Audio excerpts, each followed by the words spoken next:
ನಿಧಾನಕ್ಕೆ ಕಣ್ಣುಗಳನ್ನ ತೆಗೆಯೋಣ.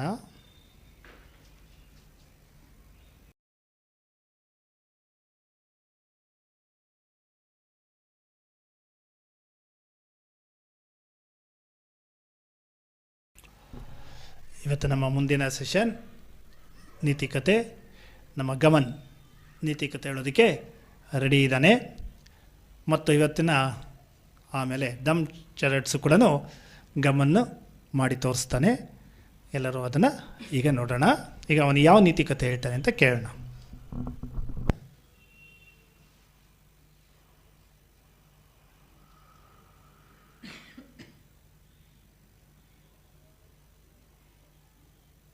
ಎಲ್ಲರಿಗೂ ಜಯರಾಮ್ ಕೃಷ್ಣ. ನನ್ನ ಹೆಸರು ಗಮನ್, BMS 515. ನಾನು ಇವತ್ತು ಇಕ್ಷ್ವಾಕು ವಂಶದ ದಿಲೀಪ ರಾಜನ ಗೋಸೇವೆಯ ಮಹಿಮೆಯ ಕಥೆಯನ್ನು ಹೇಳ್ತಾ ಇದ್ದೀನಿ. ನಿಮಗೆಲ್ಲರಿಗೂ ಗೊತ್ತಿರ್ಬೋದು, ಶ್ರೀರಾಮಚಂದ್ರನು ರಘು ವಂಶದವನು. ಈ ರಘು ಯಾರು ಮತ್ತು ಅವನ ಜನ್ಮ ರಹಸ್ಯವನ್ನು ಈ ಕಥೆಯನ್ನ ತಿಳ್ಕೊಳ್ಳೋಣ. ರಘು ಯಾರು ಅಂದ್ರೆ ಶ್ರೀರಾಮಚಂದ್ರನ ತಂದೆ ದಶರಥ, ಅವರ ತಂದೆ ಅಜ, ಹಾಗೂ ಅವರ ತಂದೆ ರಘು, ಹಾಗೂ ರಘುವಿನ ತಂದೆ ದಿಲೀಪ.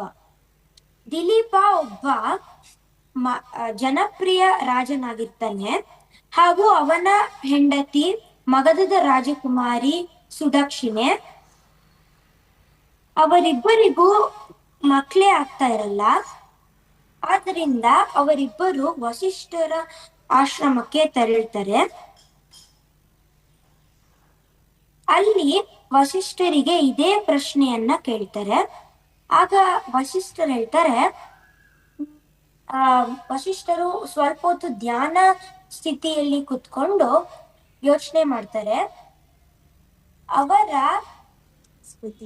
ಸ್ಮೃತಿ ಪಟಲದಲ್ಲಿ ಕಾಮಧೇನು ಬರುತ್ತೆ. ಆಗ ಅವರು ದಿಲೀಪ ಮಹಾರಾಜರಿಗೆ ಹೇಳ್ತಾರೆ, ನೀವು ಇಂದ್ರನನ್ನು ಭೇಟಿಯಾಗಲು ಸ್ವರ್ಗಕ್ಕೆ ಹೋದಾಗ ಬರಬೇಕಾದ್ರೆ ಕಾಮಧೇನುವನ್ನು ದಾಟಿ ಬಂದಿದ್ದೀರಾ. ಇದು ನಿಮಗೆ ಗೊತ್ತಿಲ್ದಲೇ ಆಗಿರುವ ತಪ್ಪ. ಆದ್ರೂ ಕೂಡ ಇದು ತಪ್ಪೇ. ಆದ್ರಿಂದ ನೀವು ಕಾಮಧೇನು ನಿಮಗೆ ಒಂದು ಶಾಪ ಹಾಕಿದ್ದಾಳೆ. ಅದೇನಂದ್ರೆ, ಎಲ್ಲಿ ತನಕ ನೀವು ನನ್ನ ಸಂತಾನಗಳನ್ನು ಚೆನ್ನಾಗಿ ನೋಡ್ಕೊಳ್ಳಲಿಲ್ಲ ಅಂದ್ರೆ ಅಲ್ಲಿವರೆಗೂ ನಿಮಗೆ ಸಂತಾನ ಪ್ರಾಪ್ತವಾಗುವುದಿಲ್ಲ ಅಂತ. ಆಗ ದಿಲೀಪ ಮಹಾರಾಜ ಹೇಳ್ತಾರೆ, ಗುರುಗಳೇ, ಇದಕ್ಕೆ ಪರಿವಾರವೇನು ಅಂತ. ಆಗ ವಸಿಷ್ಠರು ಹೇಳ್ತಾರೆ, ಇದಕ್ಕೆ ಕಾಮಧೇನುವಿನ ಪುತ್ರಿ ನಂದಿನಿ ಧೇನುವನ್ನು ನೀನು ಸೇವೆ ಸಲ್ಲಿಸಬೇಕು ಅಂತ. ಆಗ ದಿಲೀಪನು ಮತ್ತು ಅವನ ಹೆಂಡತಿಯು ಒಪ್ಕೊಂಡು ಭಕ್ತಿಯಿಂದ ನಂದಿನಿ ಧೇನುವಿನ ಸೇವೆಯನ್ನು ಸಲ್ಲಿಸ್ತಾರೆ. ಅವರಿಬ್ಬರು ಸೇವೆಯನ್ನು ಸಲ್ಲಿಸ್ತಾ ಇರ್ತಾರೆ. ದಿಲೀಪ ಮಹಾರಾಜರು ನಂದಿನಿ ಧೇನುವನ್ನು ಕಾಡಿಗೆ ಕರ್ಕೊಂಡು ಹೋಗ್ತಾ ಇರ್ತಾರೆ ಪ್ರತಿದಿನ. ಹಾಗೂ ಅವರ ಹೆಂಡತಿ ಪ್ರತಿ ಬೆಳಗ್ಗೆ ಮತ್ತು ಸಂಜೆ ಪೂಜೆ ಮಾಡ್ತಾ ಇರ್ತಾರೆ. ದಿಲೀಪ ಆ ನಂದಿನಿ ಹಸು ಎಲ್ಲಿ ಹೋಗುತ್ತೋ ಅಲ್ಲೇ ಹೋಗ್ತಾ ಇರ್ತಾನೆ. ಅದ್ ಎಲ್ಲಿ ಕುಳಿತ್ಕೊಳತ್ತೋ ಅಲ್ಲೇ ಕುತ್ಕೊಂತಾ ಇರ್ತಾನೆ. ಅದ್ ನೀರ್ ಕುಡ್ದಾದ್ಮೇಲೆ ಅವನು ಕುಡಿತಾ ಇರ್ತಾನೆ. ಇದೇ ರೀತಿ ಅವರೆಲ್ಲರೂ ಸೇವೆ ಮಾಡ್ತಾ ಇರ್ತಾರೆ. ದಿಲೀಪನು ರಾಜನಾಗಿದ್ರೂ ಕೂಡ ಅವನು ನಂದಿನಿ ಹಸುವಿನ ಸೇವಕನೇ ಆಗಿರ್ತಾನೆ. ಒಂದು ದಿನ ದಿಲೀಪನು ಕಾಡಿಗೆ ಹೋದಾಗ ಕಾಡಿನ ಹೂಗಳನ್ನ ನೋಡ್ತಾ ಇರ್ತಾನೆ. ಆಗ ನಂದಿನಿ ಹಸು ಒಂದ್ ಸ್ವಲ್ಪ ಮುಂದೆ ಹೋಗ್ಬಿಟ್ಟಿರುತ್ತೆ. ಆಮೇಲೆ ಅದ್ರ ರೋದನೆ ಕೇಳ್ಸತ್ತೆ. ಆಗ ದಿಲೀಪನು ಅವನ ಬಿಲ್ಲು ಬಾಣನ ಎತ್ಕೊಂಡು ಓಡ್ ಹೋಗ್ಬಿಡ್ತಾನೆ. ಆಗ ಅವನು ನೋಡ್ತಾನೆ, ಒಂದು ಸಿಂಹ ಅದನ್ನ ಹಿಡ್ಕೊಂಡ್ಬಿಟ್ಟಿರುತ್ತೆ. ಅವನ್ ಹೇಳ್ತಾನೆ, ಅವನು ಬಿಲ್ಲನ್ನು ಬಿಡಲು ಟ್ರೈ ಮಾಡ್ತಾನೆ, ಆದ್ರೆ ಅವನ ಕೈ ನಿಂತೋಗ್ಬಿಡುತ್ತೆ. ಆಗ ಸಿಂಹ ಹೇಳತ್ತೆ,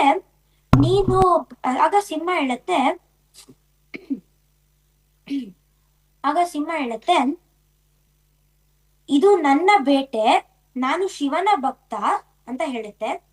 ಆಗ ದಿಲೀಪ ಹೇಳ್ತಾನೆ, ದಯವಿಟ್ಟು ಈ ಹಸುನ್ ಬಿಟ್ಬಿಡು, ನನ್ನನ್ನೇ ತಿನ್ಬಿಡು ಅಂತ. ಆಗ ಸಿಂಹ ಅವನ್ ಮನಸ್ಸನ್ನ ಎಷ್ಟೇ ಬದಲಾಯಿಸಕ್ ಟ್ರೈ ಮಾಡಿದ್ರು ಕೂಡ ಅವನು ಮನಸ್ಸನ್ನ ಸ್ಥಿರವಾಗಿ ಇಟ್ಕೊಂಡಿರ್ತಾನೆ. ಆಮೇಲೆ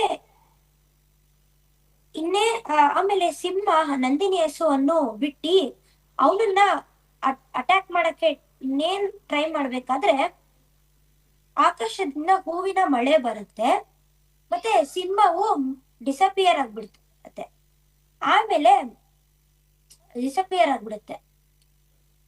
ನಂದಿನಿದೇನು ಮಾನವ ಧ್ವನಿಯಲ್ಲಿ ಮಾತಾಡುತ್ತೆ, ನೀನು ನನ್ನ ಸೇವೆಯನ್ನು ಮಾಡಿ ನನ್ನನ್ನು ಮೆಚ್ಚಿಸಿದೀಯಾ, ನಿನ್ನ ಧರ್ಮವನ್ನು ಕಂಡು ನನಗೆ ತುಂಬಾ ಆಶ್ಚರ್ಯ ಆಗಿದೆ, ಆದ್ರಿಂದ ನಾನು ನಿನಗೆ ಸಂತಾನ ಪ್ರಾಪ್ತಿ ಮಾಡ್ತೀನಿ, ನನ್ನ ಕ್ಷೀರವನ್ನು ಕುಡಿ, ನಿನಗೆ ತುಂಬಾ ಬುದ್ಧಿವಂತ ಮತ್ತು ಬಲಶಾಲಿ ಮಗ ಪ್ರಾಪ್ತ ಆಗ್ತಾನೆ ಅಂತ.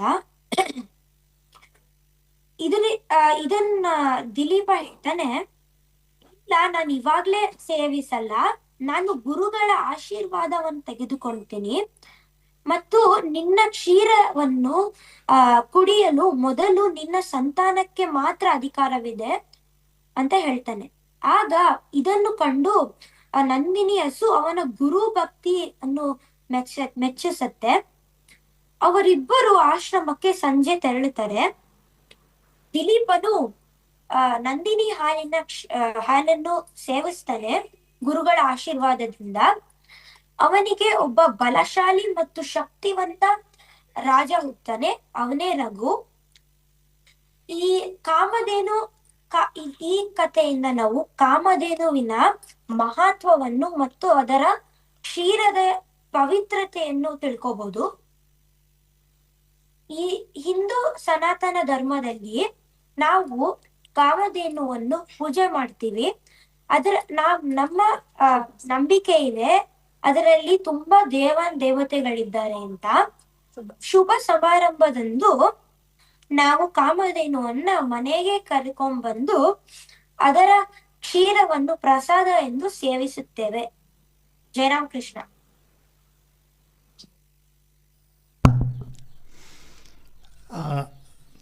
ಥ್ಯಾಂಕ್ ಯು ಗಮನ್. ರಾಮಾಯಣದ ಒಂದು ಸುಂದರವಾದಂಥ ಇನ್ಸಿಡೆಂಟ್. ಅಪರೂಪವಾಗಿ ಸಾಮಾನ್ಯವಾಗಿ ರಾಮಾಯಣನ ಓದ್ಕೊಂಡಿರೋರಿಗೆ ಇದು ಗೊತ್ತಿರುತ್ತೆ, ಇಲ್ಲಾಂದರೆ ಸರ್ಫೇಸಾಗಿ ಓದಿರೋರಿಗೆ ಇಂಥ ಇನ್ಸಿಡೆಂಟ್ಸ್ ಗೊತ್ತಿಲ್ಲ. ಅಂತ ಒಂದು ಇನ್ಸಿಡೆಂಟ್ನ ನೀವು ನಮ್ಮೊಂದಿಗೆ ಹಂಚ್ಕೊಂಡಿದ್ಯಾ. ಇಲ್ಲಿ ನಿಜವಾಗ್ಲೂ ನಾವಿಲ್ಲಿ ಕಾಣಬೇಕಾಗಿರೋದು ಶಾಪ, ಈ ಶಾಪ ವಿಮೋಚನೆ. ನಾವು ಎಲ್ಲೇ ನೀವು ಈ ಪುರಾಣದ ಕಥೆಗಳು ತೊಳಿ, ಒಂದು ಶಾಪ ಬರುತ್ತೆ, ಶಾಪ ವಿಮೋಚನೆಗೆ ಒಂದು ದಾರಿ ಇರುತ್ತೆ ಅಂತ. ಇದನ್ನೇ ನಾವು ಈ ಶಾಪ ಅನ್ನೋದೇನು, ಅದಕ್ಕೆ ವಿಮೋಚನೆ ಏನೋದು ಅನ್ನೋದು ನಾವು ತೊಳಕ್ಕೆ ಹೋದಾಗ ಇದೆಲ್ಲ ನಮ್ಮ ಒಳಗೆ ಆಗುವಂಥದ್ದೇ. ಸಾಮಾನ್ಯವಾಗಿ ನಾವು ಏನಾದರೂ ಒಂದು ನಮಗೆ ಅರಿವಿಲ್ಲದೆ ನಮ್ಮಿಂದ ಏನಾದರೂ ಒಂದು ಕೆಟ್ಟದ್ದು ನಡೀತದೆ, ಅದೇ ಶಾಪ ನಮಗೆ. ಅದಕ್ಕೆ ವಿಮೋಚನೆ ಏನು? ಭಗವಂತನ ಸೇವೆ. ಅದಕ್ಕೆ ಹಲವಾರು ರೀತಿಯ ಕಥೆಗಳ ರೂಪದಲ್ಲಿ ನಾವು ಕಾಣ್ತೀವಿ. ಅಂದರೆ ನಮ್ಮಲ್ಲಿರುವಂಥ ಒಂದು ಆ ಶಕ್ತಿ ಹೇಗಿರುತ್ತಪ್ಪ ಅಂತಂದರೆ, ನಮ್ಮಿಂದ ಏನು ಕೆಟ್ಟ ಕೆಲಸಗಳು ಮಾಡಿಸೋದಕ್ಕೂ ಅದಕ್ಕೆ ಗೊತ್ತಿರುತ್ತೆ, ಹಾಗೆ ಅದನ್ನು ಪರಿಹಾರ ಮಾಡ್ಕೊಳ್ಳೋದಕ್ಕೂ ಅದಕ್ಕೆ ಶಕ್ತಿ ಇದೆ. ಈ ಒಂದು ಮಹಾಭಾರತದಲ್ಲಿ, ರಾಮಾಯಣದಲ್ಲಿ, ಮಹಾಭಾರತದಲ್ಲಿ ಇಂಥ ಸುಮಾರು ಇನ್ಸಿಡೆಂಟ್ಸ್ಗಳು ಬರುತ್ತೆ. ಇವೆಲ್ಲ ಏನು ಅಂದರೆ ಒಂದು ಕಥೆ ರೂಪದಲ್ಲಿ ನಮಗಿದ್ರೂ ಕೂಡ ನಮ್ಮನ್ನು ಎಚ್ಚೆತ್ತಿಸ್ತಾ ಇರುತ್ತೆ ಇಂಥ ಕಥೆಗಳು ಓದೋದ್ರಿಂದ. ಅವಾಗವಾಗ ಈ ಥರ ನೋಡಿ, ಅವನು ಮಹಾರಾಜ ಆಗಿದ್ದರೂ ಕೂಡ ಒಂದು ಹಸುವಿನ ಸೇವೆ ಮಾಡ್ತಾನೆ. ಅಲ್ಲಿ ಅಹಂಕಾರಕ್ಕೆ ನಾವು ಯಾವುದಕ್ಕೂ ಅಹಂಕಾರ ಪಡಬಾರ್ದು ಅನ್ನೋದು ಒಂದು ವಿಚಾರ ಸಿಕ್ತು. ಅಂದರೆ ನಾವು ಯಾವುದಾದ್ರೂ ಒಂದು ಕಾರ್ಯವನ್ನು ಹಿಡಿದ್ರೆ, ನಾವು ಅಂದ್ಕೊಂಡಿದ್ದನ್ನು, ಇವಾಗ ಏನು ಅವನು ಅಂದ್ಕೊಂಡ ಅದನ್ನು ಹಿಡ್ದಿದ್ದಕ್ಕೆ ದಿಲೀಪನಿಗೆ ಒಂದು ವರ ಸಿಕ್ತು. ಇಲ್ಲಿ ವರ ಅನ್ನೋದಕ್ಕಿಂತ ಅವನ ಮಗನ ರೂಪದಲ್ಲಿ ಸಿಗ್ಬೋದು, ಯಾವುದೇ ಒಂದು ಫಲ ಸಿಗತ್ತೆ. ಆದರೆ ನಾವು ಶ್ರೀರಾಮಕೃಷ್ಣರನ್ನ ನಾವು ತೊಗೊಂಡಾಗ, ಅಥವಾ ಶ್ರೀಕೃಷ್ಣನೇ ನಾವು ಭಗವದ್ಗೀತೆ ಹೇಳೋ ತೊಗೊಂಡಾಗ, ನಾವು ಯಾವುದು ಫಲ ಎಕ್ಸ್ಪೆಕ್ಟ್ ಇಲ್ಲದೆ ಮಾಡುವಂಥ ಕೆಲಸಗಳಿರುತ್ತೆ, ಅದನ್ನು ನಾವು ಮಾಡ್ತಾ ಹೋಗಬೇಕು ಅನ್ನೋದು ಒಂದು ಸುಂದರವಾದಂಥ ಅಂಶ ಇರುವಂಥ ಒಂದು ಕಥೆನ ನಮ್ಮೊಂದಿಗೆ ಹಂಚಿಕೊಂಡಿದ್ದೇನೆ. ಗಮನ್ಗೆ ಮಕ್ಕಳ ಸಂಘದ ಪರವಾಗಿ ಧನ್ಯವಾದಗಳನ್ನ ತಿಳಿಸೋಣ. ಈಗ ನಮ್ಮ ಗಮನ್ ಒಂದು ಒಂದು ಇನ್ಸಿಡೆಂಟ್ನ ಡಮ್ ಚಾರೆಟ್ಸಲ್ಲಿ ಆ್ಯಕ್ಷನ್ ಮಾಡಿ ತೋರಿಸ್ತಾನೆ. ನಾವೆಲ್ಲ ಅದನ್ನು ನೋಡಿ ಏನಿರ್ಬೋದು ಆ ಇನ್ಸಿಡೆಂಟು ಅದನ್ನು ನೋಡೋಣ.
ಜೈಕಾರದೊಂದಿಗೆ ಇವತ್ತಿನ ಸಂಡೇ ಕ್ಲಾಸ್ನ ಸಂಪನ್ನಗೊಳಿಸೋಣ. ಇನ್ನು 42 ಸಂಡೇ ಕ್ಲಾಸ್ಗಳಿದೆ 1000 ಆಗೋದಕ್ಕೆ. ಜೈ ಶ್ರೀ ಗುರು ಮಹಾರಾಜ್ ಕಿ ಜೈ. ಜೈ ಶ್ರೀ ಮಹಾಮಾಯಿ ಕಿ ಜೈ. ಜೈ ಶ್ರೀ ಸ್ವಾಮೀಜಿ ಮಹಾರಾಜ್ ಕಿ ಜೈ.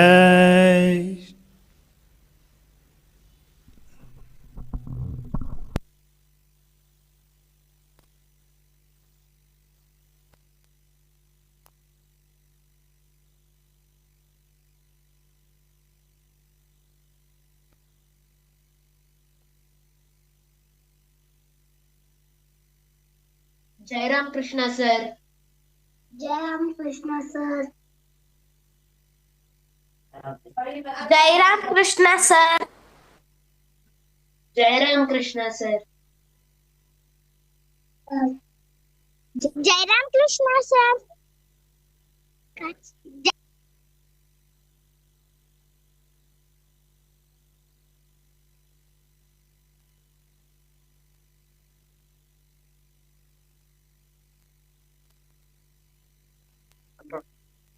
जय राम कृष्ण सर. जय कृष्ण सर. जय राम कृष्ण सर. जय राम कृष्ण सर. जय राम कृष्ण सर. मिलते हैं